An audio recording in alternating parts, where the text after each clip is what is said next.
Hello everybody, and welcome to the next video in our series on using the English curriculum to plan effectively. This is the fourth video in the series of 6, and it talks about the documents themselves. Before we get started, just a reminder that you can download the study guide found in our Toledo course and use it to follow along in this video. Now, first, let's talk about where do you find the document. I'm sure you've been to this site, www.vvcaso.be. This is where you find all the curriculums related to the Catholic schools. If you're looking for the curriculum for the Go schools, then you would go to the Go website, and they too have a listing very similar to what you find in the VeVeCaso site. So you go to the VeVeCaso site. This is the opening page, and what you're going to do is you're going to look where it says Lehrplanen over on the left. That is the link to the curriculum.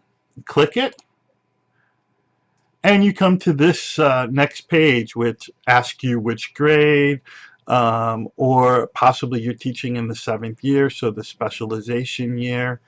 So you can then click whichever one you're looking for, and then it takes you to a page that lists all the curriculum for that grade. Scroll down the page until you find the English curriculum, and notice you'll see English curriculum listed separately for ISO, CASO, TSO, and then in this case, this is the 2nd grade, TSO in the Handel-Tallinn direction. Notice the numbers here, 2012-006, 2012-005, 2012-065. These refer to the reference numbers in Brussels. The first number, of course, refers to the year it was published, and the second number, in that year that it was published, the curriculum number. The ISO curriculums usually have 2 zeros, and the TSO curriculums will have the 1 zero. You'll also find curriculum for BSO as well. You'll scroll down even farther. You'll notice that the BSO curriculums are referred to as modern foreign languages, not English specifically, because there is choice in the BSO in terms of, are you going to teach French or English or something else for that matter. So it's not specific to English. Now, keep in mind, if you're going into the 1st grade, there is only one English curriculum, the English curriculum in the A-Strom.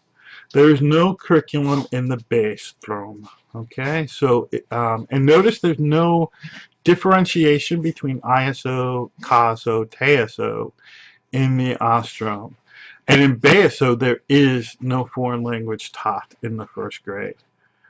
In the 2nd grade, you'll find one ISO curriculum, so it covers both years in the ISO direction, but 2 TSO, CASO curriculums. One for almost all the directions except Handel-Tallinn, and then one that is specific to Handel-Tallinn, because the students, of course, as you know, in Handel-Tallinn have more hours of English than the students in the other TSO, CASO directions. For BSO, there is one curriculum as well, referred to as Modern Foreign Languages, and again, as I said earlier, it covers both French and English. Some schools will teach English in the 2nd grade BSO, but most schools only teach French at this point. In the 3rd grade, you have a few more. You have, of course, one for ISO, all directions except modern languages. And then you have one in ISO for modern languages. Of course, again, students in a modern languages direction have more hours of English a week than students in the other directions. There are 2, again, for CASO, TSO. One that includes all directions except Handel and Secretariat Tallinn. and then one that includes Handel and Sekretariat Tallinn.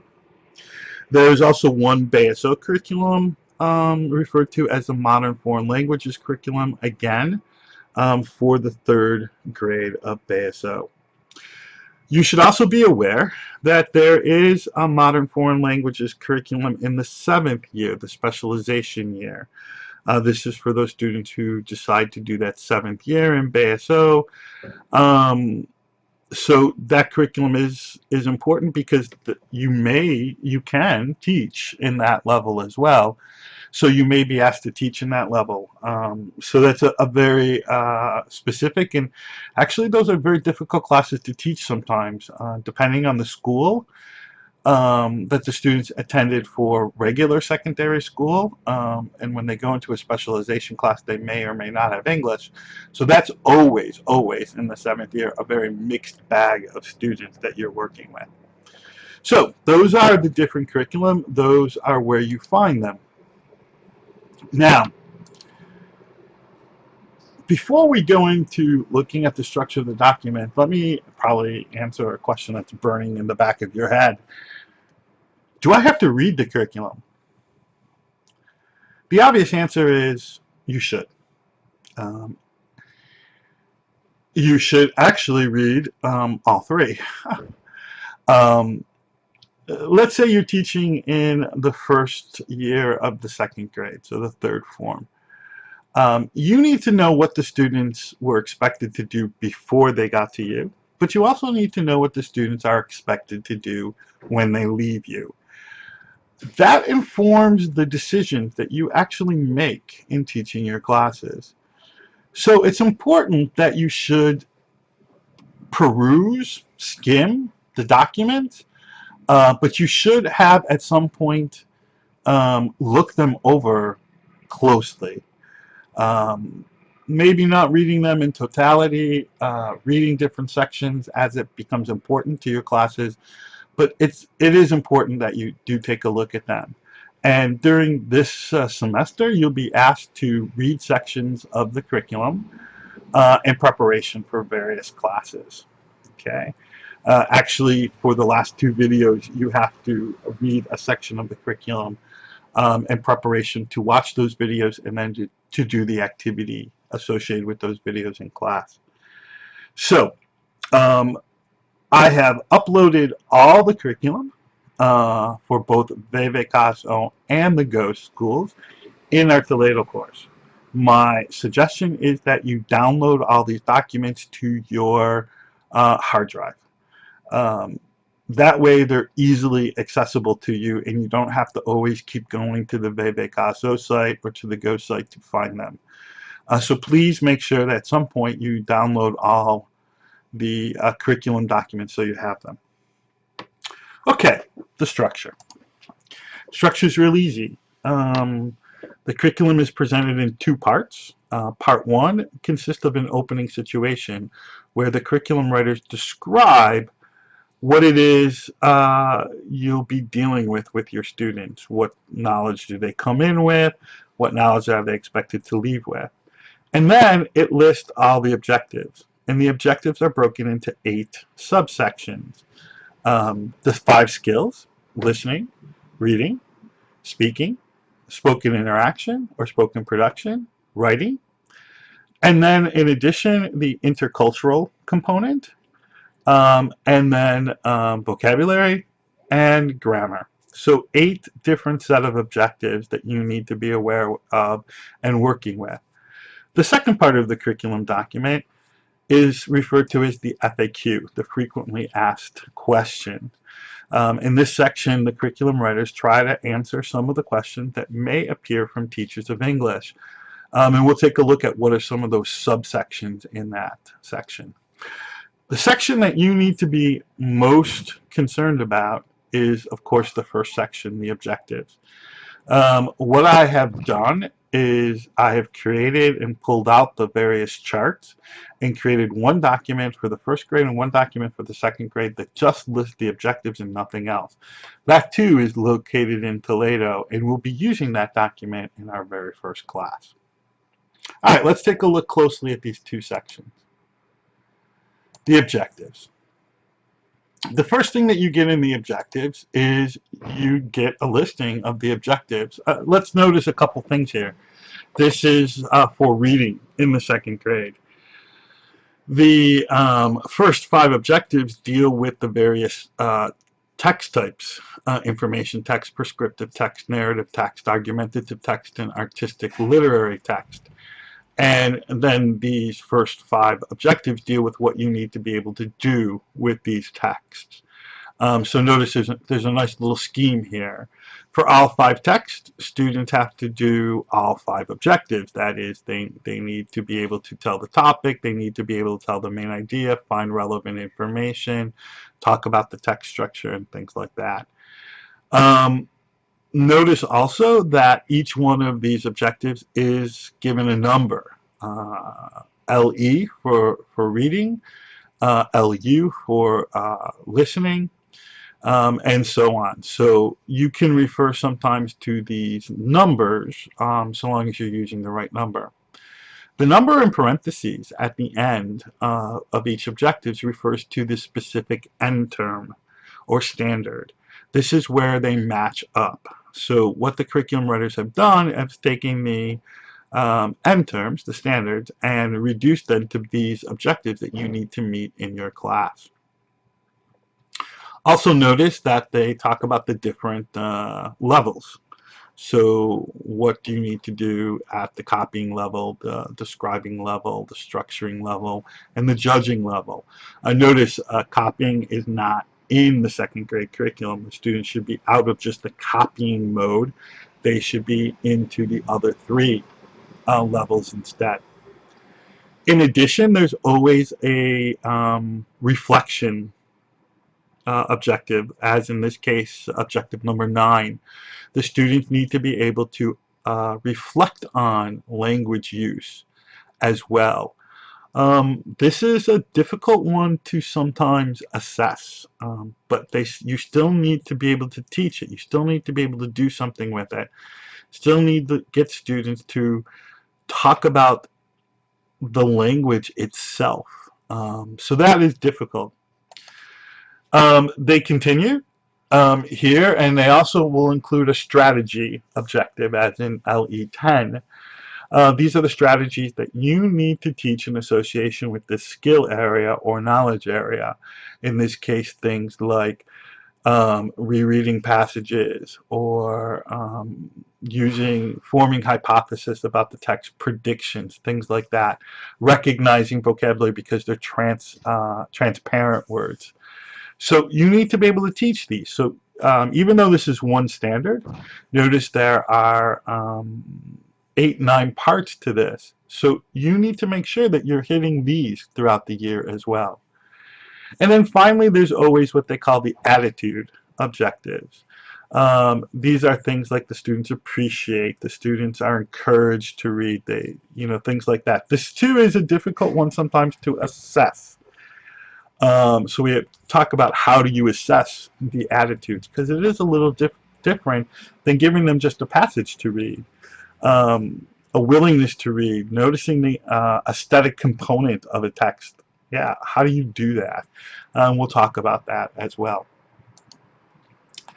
In addition, specifically for the skills, they talk about the different text types and what are some examples of text types that you can use at this level. So for informative text, you can use things like a weather report, a brochure giving touristic tips, let's say. Remember, this is for reading. For prescriptive, reading a manual with instructions, advertisements, instructional videos. Narrative text, like a news report, something like that, a documentary. Remember, narrative is nonfiction, and artistic literary is fiction. So documentaries fall into narrative, but other films, story films, films with a plot, fall into artistic literary. And then argumentative, like reading book reviews or film reviews, editorials, podcasts where people give their opinions on things. So these are the types of text that you can be using at this level, or you should be trying to use. There is nothing in the curriculum says that you have to use all these texts. Okay, it doesn't say that. These are examples. But you should try to use a variety of text throughout the year. That's very important. The other thing the curriculum will tell you is give you some information about how to analyze that text in terms of use at this level. What is the design of the text? What is the language use situation? What is the structure? How long is it? This is something associated with the spoken interaction objectives. So they also talk about pronunciation, articulation, intonation, how fast or slow the text is, and the level of vocabulary. Do they use just high frequency words, just frequency words, standard language, formal and informal? So you need to do both. You need to make sure that you're using texts that do informal speaking and texts that use a formal speaking. So that's what you get in section 1. In section 2 is the FAQs. And they cover things like, why? Why do we teach listening and reading skills? Or what is the teacher's role during speaking and spoken interaction activities? How can we differentiate? This is very, very important. This is one of the buzz terms in education right now. So how do we differentiate for students who are having problems? And we're going to see shortly that the first grade curriculum really lays this out very nicely.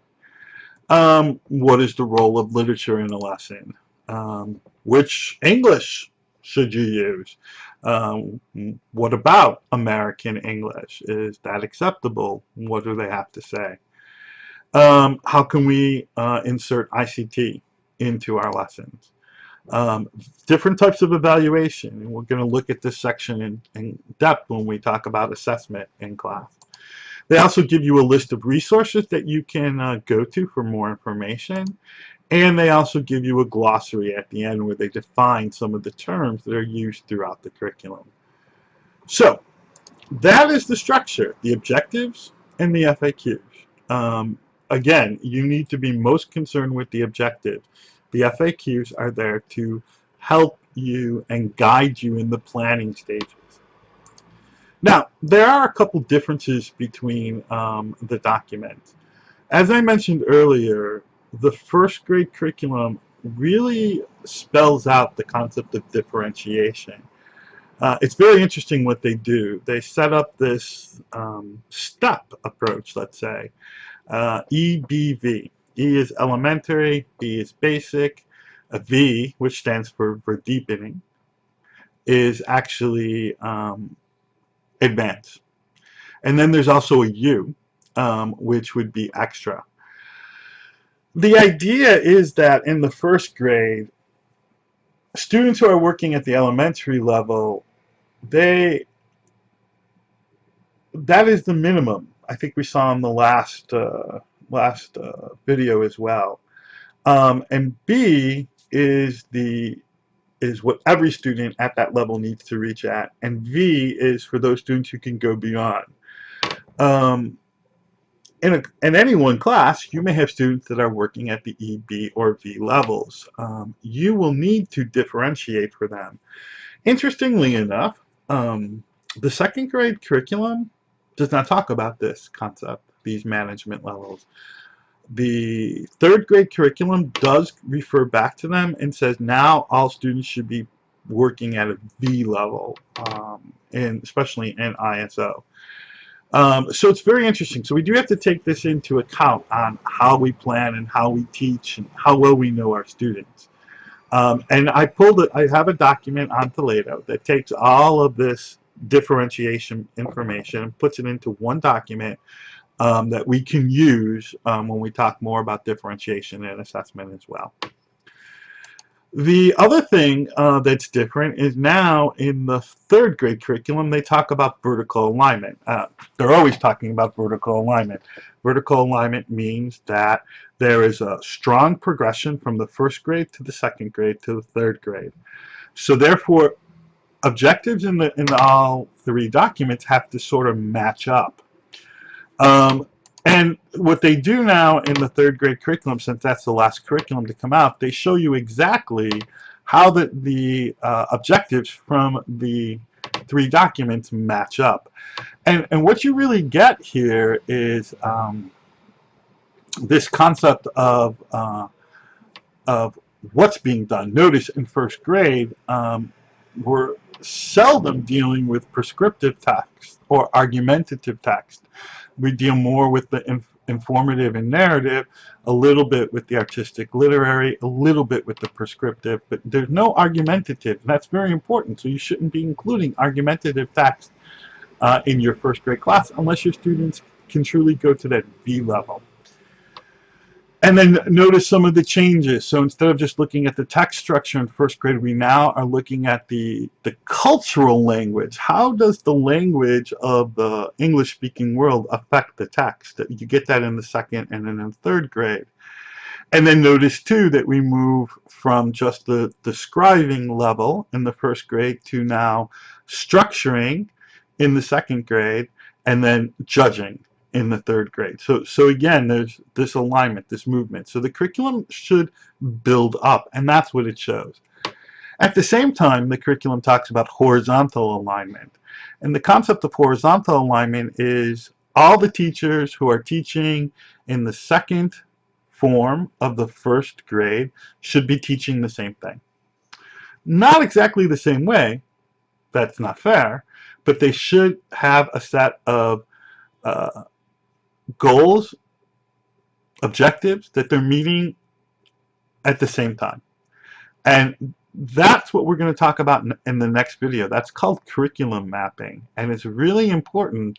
You know, the curriculum itself does the vertical alignment for you. You don't have to worry too much about that. But when you're working with a bunch of teachers in the second grade, you really need to map out the scope and sequence of what you're going to teach. In Dutch, you refer to that often as a jaarplan. And in English, we refer to it as a scope and sequence, but more recently we refer to it as a curriculum map. And so we're going to talk about how do you create these curriculum maps within your grade. And actually, our first activity in class is going to be creating a curriculum map. So those are the documents. Again, please download all the documents so that you have them at your fingertips. And you should, as you start teaching in different levels, peruse, skim, look over, whatever verb you want to use, these documents so that you become more and more familiar with the curriculum. Okay, I will see you in video 5.